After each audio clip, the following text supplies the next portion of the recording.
The War of 1812 was part of a larger global conflict, mainly between Great Britain and France. They'd been fighting for more than 2 decades in an effort to rule more of the world. The United States wanted to remain neutral, but on June 18, 1812, after Britain defeated France, the United States declared war on the country from whom she had won independence just 36 years earlier, which is why it is often called the Second War of Independence. We declared war for 3 reasons.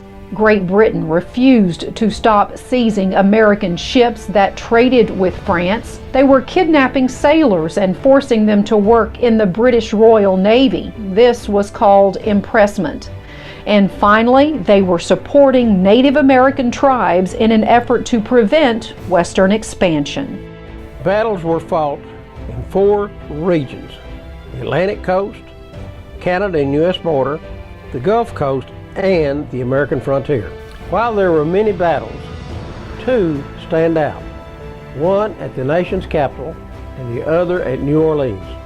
The British Army captured the nation's capital on August 24, 1814, and ordered the burning of the White House, the Capitol, and many other public structures. The occupation lasted less than a day, but long enough to do major damage. The rebuilding and restoration took 3 years. And the Battle of New Orleans is significant because it resulted in national stardom for General Andrew Jackson.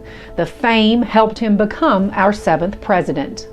Jackson enlisted a bunch of inexperienced volunteers made up of slaves, frontiersmen, and even pirates. Despite the fact Jackson's 4,000 soldiers were up against 10,000, he pulled out a victory.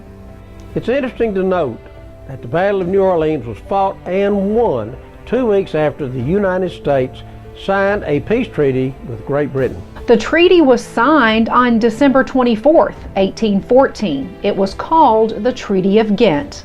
The Battle of New Orleans didn't take place until January 8, 1815. But because communication was very slow back then, General Jackson did not receive word before the battle.